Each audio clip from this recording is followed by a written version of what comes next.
Mari kita berdoa. Maha besar Engkau Allah kami, Tuhan yang kami panggil Bapa di dalam Yesus Kristus. Penyertaan-Mu sempurna lewat bimbingan dan tuntunan Roh Kudus. Betapa dalamnya, tingginya, luasnya, dan besarnya kasih yang sempurna itu Tuhan curahkan dan kami rasakan dalam hidup kami, khususnya saat ini. Di tengah-tengah wabah pandemi virus corona COVID-19,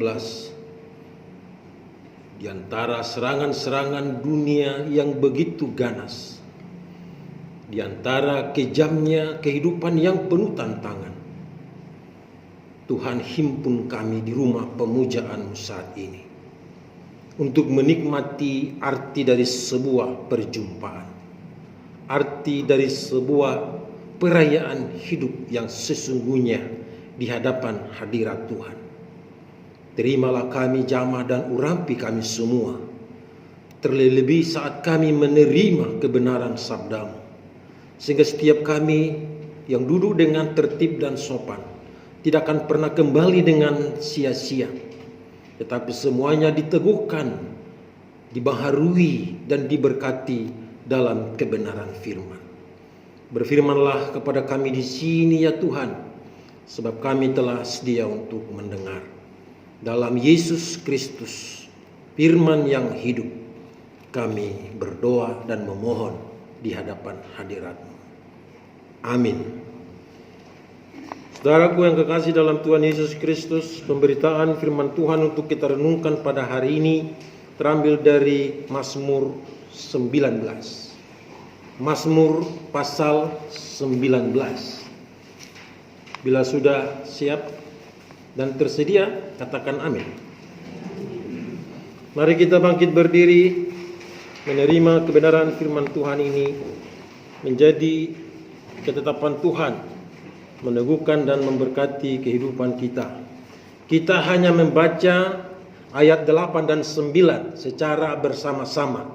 Mazmur 19 ayat 8 dan 9, kita mulai 1, 2, 3. Taurat Tuhan itu sempurna, menyegarkan jiwa. Peraturan Tuhan itu teguh, memberikan hikmat kepada orang yang tak berpengalaman. Titah Tuhan itu tepat, menyukakan hati. Perintah Tuhan itu murni, membuat mata bercahaya. Demikianlah firman Tuhan. Terpujilah Tuhan Yesus Kristus. Hendaklah firman Tuhan diam dengan segala kekayaannya, serta menetap di antara kamu, dan ucaplah syukur kepada Allah. Kita nyanyikan bersama, haleluya. Haleluya, haleluya, haleluya.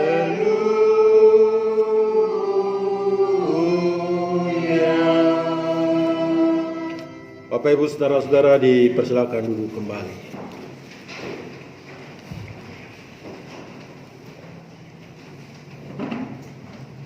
Shalom Bapak Ibu, saudaraku yang kekasih dalam Tuhan.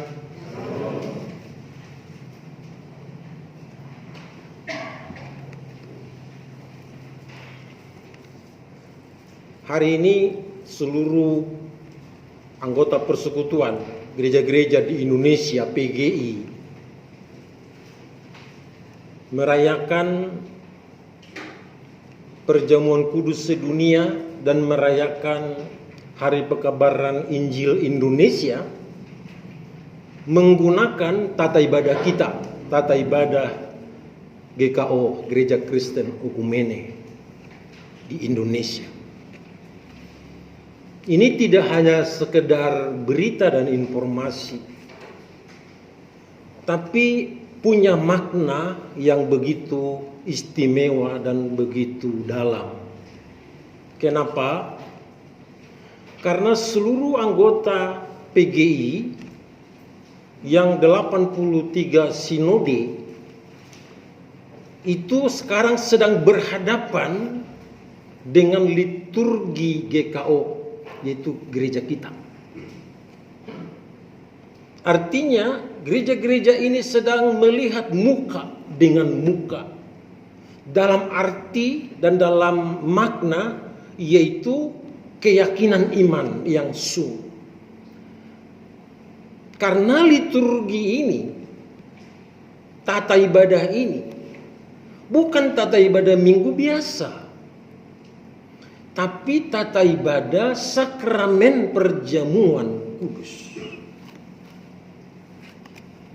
Pemaknaan ini lebih dalam lagi, GKO secara institusi dalam liturginya sedang melayankan sakramen perjamuan kudus kepada seluruh anggota PGI yang ada di Indonesia.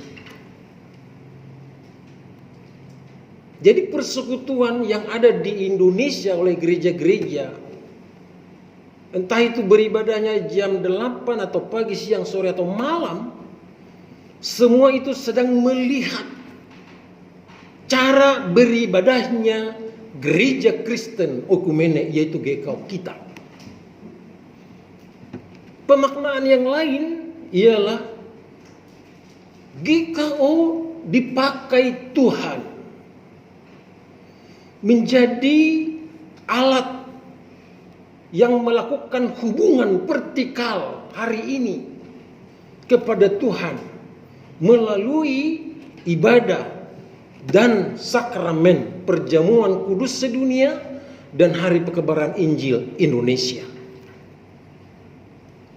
Saudaraku yang kekasih dalam Tuhan, pertama, bila saudara melihat infokus di sebelah kiri saya tadi agak redup, minta maaf kepada kita. Mudah-mudahan sampai selesai nanti sudah seterang ini. Dan kalaupun itu redup, tidak bisa terang seperti yang kita harapkan, itu bukan menjadi pintu kekecewaan, tapi itu menjadi pintu keteguhan bahwa kita tidak hanya berdasarkan infokus dapat mengalami dan merasakan persekutuan kita dengan Tuhan. Walau sedikit agak miring ke kiri, bukan orangnya yang miring, hanya penglihatan kita yang miring ke arah kanan untuk dapat mengikuti teks nyanyian dan acara-acara selanjutnya. Bisa diterima Bapak Ibu? Terima kasih. Hari ini kita akan menerima satu khotbah yang juga GKO menjadi hostnya bagi seluruh persekutuan gereja-gereja Indonesia, yang diambil dari Mazmur 19 ayat 8 dan 9 dengan temanya yang sangat luar biasa. Bagi saya luar biasa. Dengan hikmat Allah, pahami dan hidup dalam firman-Nya. Ternyata sudah bisa dibaca, kita baca bersama-sama. 1, 2, 3. Dengan hikmat Allah, pahami dan hidup dalam firman-Nya. Saudaraku yang kekasih dalam Tuhan Yesus Kristus, Mazmur ini penulisnya Raja Daud. Bisa dipertanyakan, kenapa Raja Daud? Kenapa bukan salah satu leluhur Abraham, Ishak dan Yakub misalnya? Kenapa bukan para nabi-nabi? Ada Yesaya, Yeremia, Yeskiel, Amos dan lain-lain. Saudaraku yang kekasih dalam Yesus Kristus, Mazmur ini ditulis oleh Raja Daud, punya alasan dan punya tujuan. Alasannya ialah karena dia seorang yang berkenan di hadapan Allah. Dan Raja Daud itu memiliki sikap hati yang benar di hadapan Allah. Saudaraku yang kekasih dalam Tuhan Yesus Kristus, ternyata memiliki sikap hati yang benar di hadapan Allah. Memiliki sikap hati yang benar di hadapan Allah, itulah yang berkenan bagi Allah. Raja Daud itu seorang pemimpin tertinggi, seorang penguasa yang mengalahkan banyak pemerintahan dan wilayah, seorang yang membunuh Goliat, ukuran manusia yang 4 kali lebih besar dari dirinya. Tapi dia tidak pakai status itu dan tidak pakai identitas itu untuk diperkenankan kepada Allah. Lalu, kenapa Allah berkenan kepada Daud? Jawabnya, karena Daud memiliki sikap hati yang benar. Lalu kita kejar, kita cari, kenapa Daud memiliki sikap hati yang benar? Bapak Ibu Saudaraku yang kekasih, untuk mendapat penajaman dan ketegasan terhadap pertanyaan itu, mari kita buka Mazmur pasal 51. Mazmur pasal 51 ayat 3 sampai 15 jawabannya. Tapi kita cukup membaca bersama-sama ayat 3 sampai ayatnya yang ke-6. Sudah siap? Mazmur 51 ayat 3 sampai 6. Kita baca bersama-sama. 1, 2, 3. Kasihanilah aku ya Allah, menurut kasih setiamu. Hapuskanlah pelanggaranku menurut rahmat-Mu yang besar. Bersihkanlah aku seluruhnya dari kesalahanku, dan tahirkanlah aku dari dosaku. Sebab aku sendiri sadar akan pelanggaranku, aku senantiasa bergumul dengan dosaku. Terhadap engkau sajalah aku telah berdosa dan melakukan apa yang kau anggap jahat, supaya ternyata engkau adil dalam putusanmu, bersih dalam penghukuman. Bapak Ibu Saudaraku yang kekasih dalam Tuhan, inilah sikap hati yang benar itu. Daud tidak pakai atribut, tidak pakai status-status yang dia sandang, tidak pakai pengalaman yang begitu hebat dan luar biasa saat berperang, dan tidak menggunakan segala sesuatu yang ada di dalam posisinya, di dalam kursi kekuasaannya untuk datang kepada Tuhan. Tapi dia datang dengan pribadinya. Hapuskanlah pelanggaranku. Saudaraku yang kekasih dalam Yesus Kristus, sikap hati yang benar dan diperkenankan oleh Allah, yaitu saat face to face berjumpa dengan Allah secara pribadi. Ini poinnya, ini intinya mengapa Daud menjadi diperkenankan oleh Tuhan. Apakah Daud seorang yang berdosa? Berdosa. Dosanya besar-besar, jahat-jahat. Saudaraku yang kekasih dalam Tuhan Yesus Kristus, dosanya Daud itu, dia punya ajudan, dia punya panglima perang. Tapi ajudan atau panglima perangnya ini memiliki istri yang aduhai. Namanya Bathsheba. Saudaraku yang kekasih dalam Tuhan, dia naksir, dia kesemsem, itu ya, kesemsem. Saudaraku yang kekasih dalam Tuhan, dia berpikir jahat. Bagaimana dia supaya dapat itu wanita, istri dari seorang panglimanya. Saudaraku yang kekasih, karena dia sebagai penguasa, dia punya otoritas. Tapi supaya tidak ketahuan, supaya rapi, tidak tercium oleh mass media, KPK, atau orang-orang yang anti kepada presiden atau kepada penguasa, dia taruh panglima perangnya di depan medan pertempuran. Saudaraku yang kekasih, tewas. Tapi begitu tewas, dia seperti orang yang pertama paling kehilangan dan paling berduka. Saudaraku yang kekasih dalam Tuhan, begitu rapinya dia menyimpan dosa dan kesalahan itu.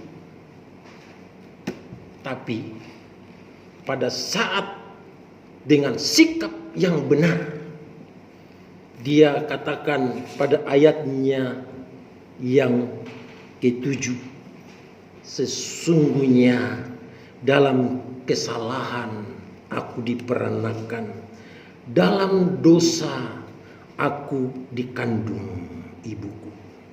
Sesungguhnya engkau berkenan akan kebenaran dalam batin, dan dengan diam-diam engkau memberitahukan hikmat kepadaku.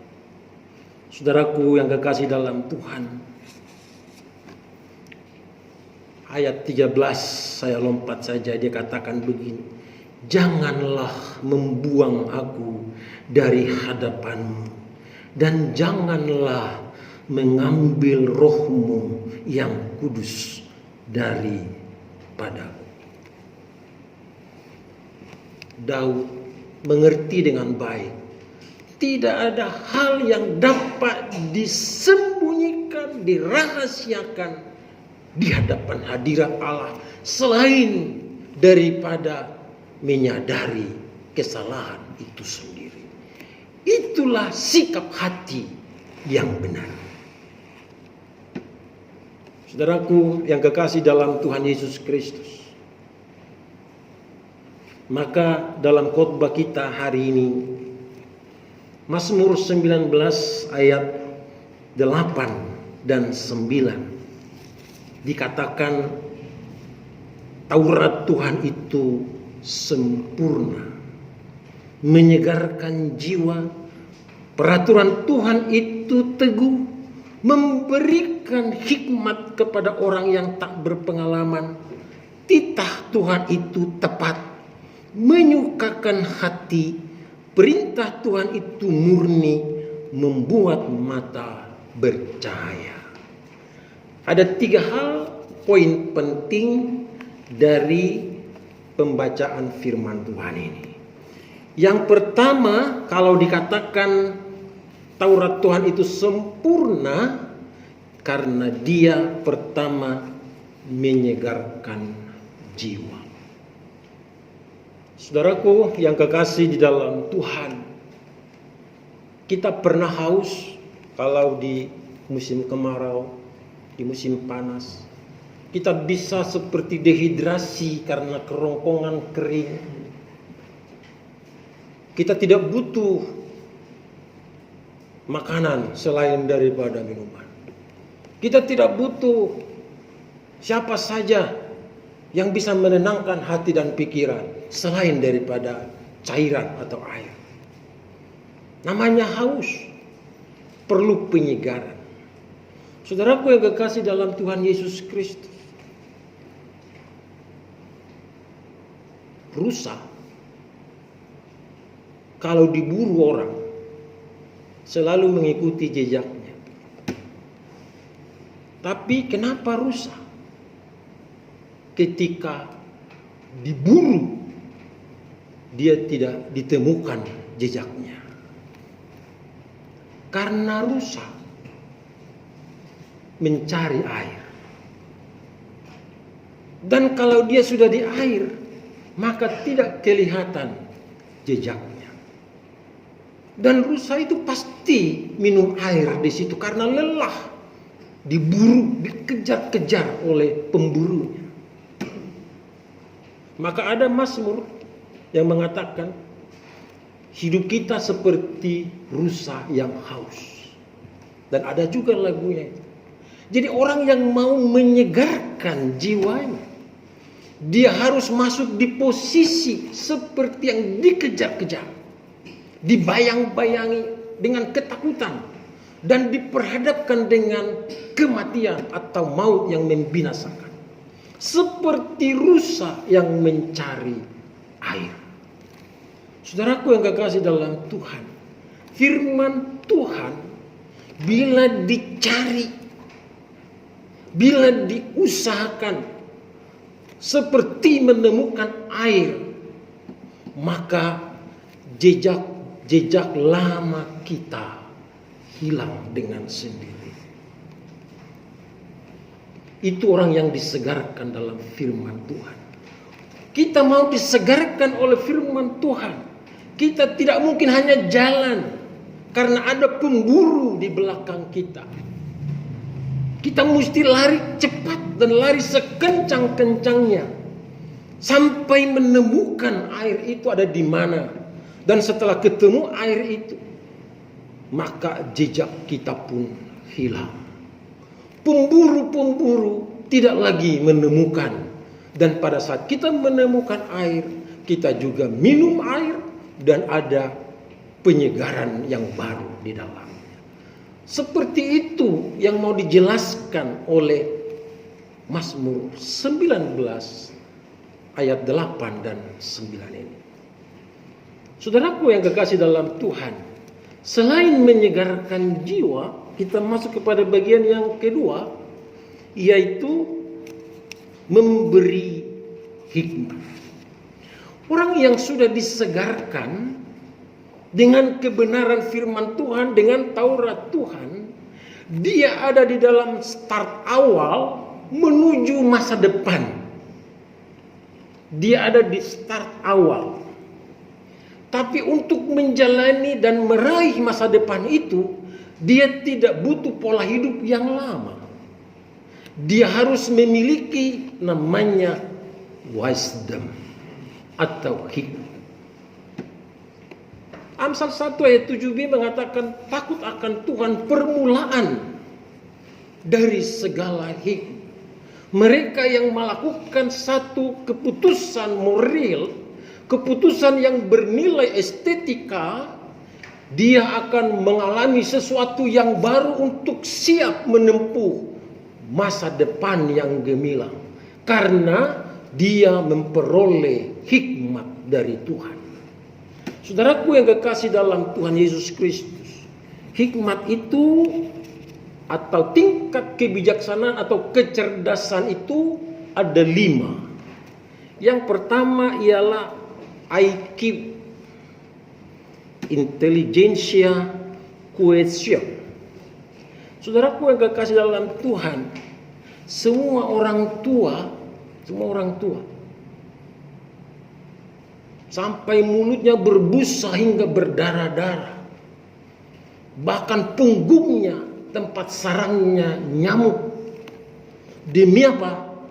Menyekolahkan anaknya supaya pintar, supaya IQ-nya bisa berkompetisi di zamannya, menghadapi berbagai kesulitan dan kesukaran yang tiba-tiba muncul dan tidak terencana. Makanya lihat, tidak sedikit orang tua memilih sekolah-sekolah terbaik untuk menyekolahkan anaknya, supaya anaknya lebih cerah hidupnya, masa depannya, karena memiliki IQ. Saudaraku yang kekasih dalam Tuhan, ini ciri khas anggota tubuh Kristus, orang gereja. Mempersiapkan generasi itu adalah juga memberikan hikmat IQ kepada anak-anaknya. Mari kita beri perhatian, apakah dengan bentuk program kayak apa yang bisa dilakukan, dikerjakan dalam gereja untuk meningkatkan IQ anak-anak. Saudaraku yang kekasih, tanpa niat membangga-banggakan guru-guru sekolah minggu, ketika bulan Agustus diadakan ibadah sekolah minggu pada hari Sabtu di 2 tempat, di gereja dan di rumah anggota jemaat. Selesai pelayanan, anak-anak itu dibagi vitamin. Kenapa dibagi vitamin? Karena firman Tuhan yang baru diajarkan itu mesti dicerna dengan vitamin. supaya otaknya tidak hanya cerdas tapi semakin berhikmat. Maka kepada orang tua yang tidak mengirim anaknya, ya tidak akan dapat vitamin dan tidak akan bertambah hikmatnya.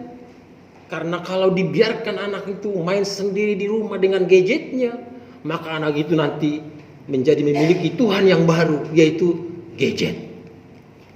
Saudaraku yang kekasih dalam Tuhan Yesus Kristus, setelah AQ kita melihat EQ, emotional quotient.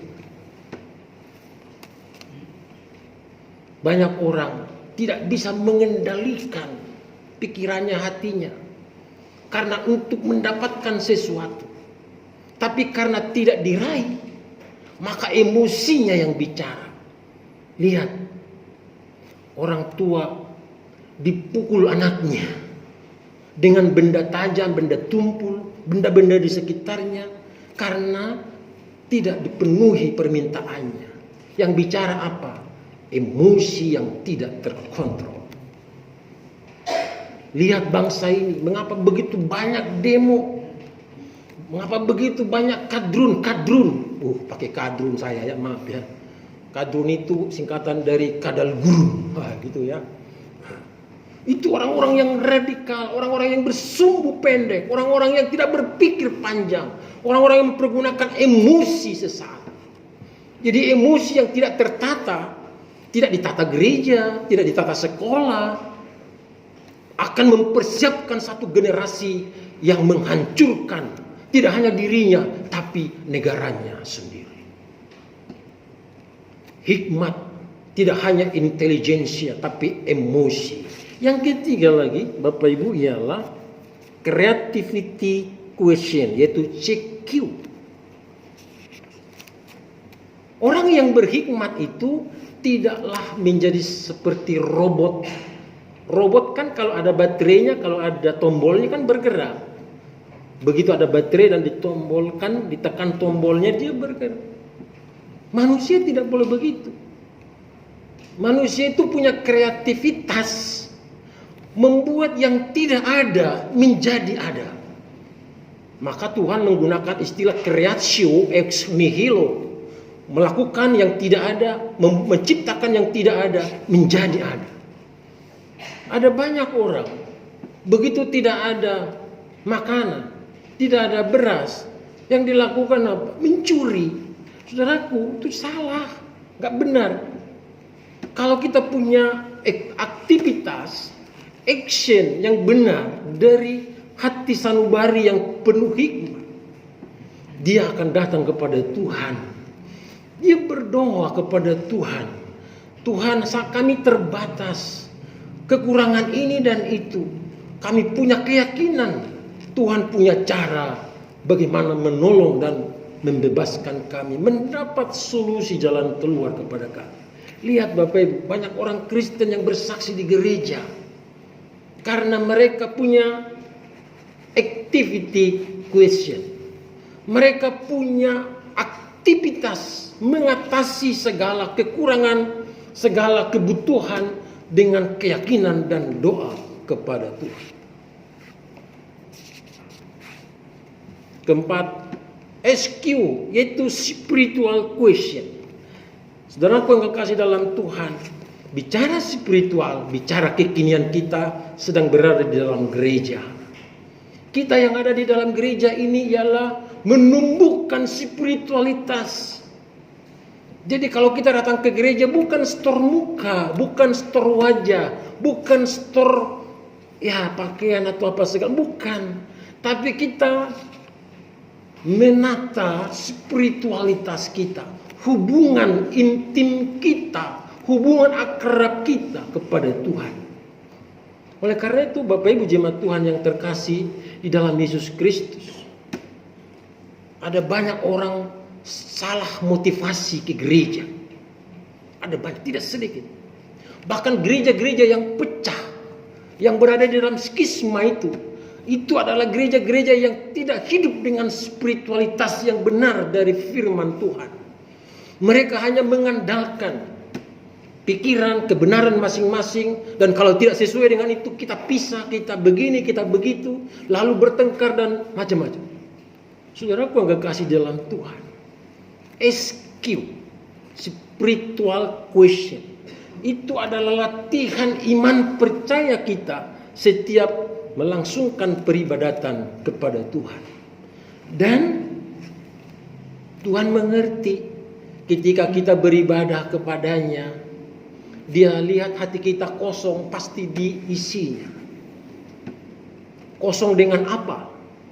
Kosong dengan kerinduan, pasti diteguhkan. Tapi kalau hati kita sudah penuh dengan pemberontakan, penuh dengan kekejian, penuh dengan penolakan, penuh dengan kepahitan, penuh dengan luka-luka, mau di mana taruh? Di posisi dan di ruangan mana Tuhan kasih? Udah penuh. Saudaraku yang kekasih dalam Tuhan, spiritualitas itu bisa kosong saat itu juga ketika kita mengatakan, Tuhan, isilah hidupku karena aku telah mengosongkan ini itu dari diriku. Terakhir, yang kelima itu adversity question. Saudaraku yang kekasih dalam Tuhan, kalau kita melihat iklan bisnis, itu adalah cara pengelolaan memperkenalkan benda atau materi untuk meyakinkan pembeli agar datang memesan. Dan jangan salah, karena situasi kita saat ini, kita tidak usah lagi keluar dari rumah untuk memperoleh apa yang kita inginkan. Semua terbuka di shopping all shop itu. Dan di situ banyak iklan-iklan yang mempengaruhi, menggoda, merayu agar kita beli, pesan, miliki benda yang kita ingin. Saudaraku yang kekasih dalam Tuhan, advertising question tidak seperti itu maksudnya. Bila kita ingin dikasihi Tuhan, bila kita ingin diberkati Tuhan, bawa diri, datang kepadanya dengan sujud, syukur, berterima kasih, sehingga hikmat ini, 5 bagian ini menjadi bekal dalam kehidupan kita. Yang terakhir, yang pertama tadi menyegarkan jiwa, yang kedua memberi hikmat, yang ketiga menyukakan hati. Setiap penerimaan raport, kelihatan orang tua itu sedang berbunga-bunga atau sedang kecut. Biasanya kalau orang tua senang hatinya, begitu terima raport, kadang-kadang anaknya nggak dibawa pulang ke rumah. Nah, kita ke mall dulu ya, kita happy dulu ya. Kamu kan sudah berjuang, sudah begini dan begitu. Saudaraku yang kekasih dalam Yesus Kristus, ternyata kalau kita mau mengalami kesukaan, bukan karena orang lain, tapi karena kita membuat orang lain sukses, mencapai cita-citanya, berhasil dalam hidupnya, dalam sekolahnya. Yang paling berbahagia bukan dirinya. Siapa? Yang mensponsorinya. Saudaraku yang kekasih dalam Tuhan, berarti kalau kita melakukan yang baik dan yang benar, yang lebih senang Tuhan, yang lebih berbahagia Tuhan, sehingga Dia menawarkan apa saja. Pengen apa? Oleh karena itu jangan menjadi pribadi yang gagal, menyukakan hati Tuhan. Lakukan prinsip utama bahwa firman Tuhan atau Taurat Tuhan itu sempurna karena kita melakukan 3 hal. Pertama, menyegarkan hati, memberi hikmat.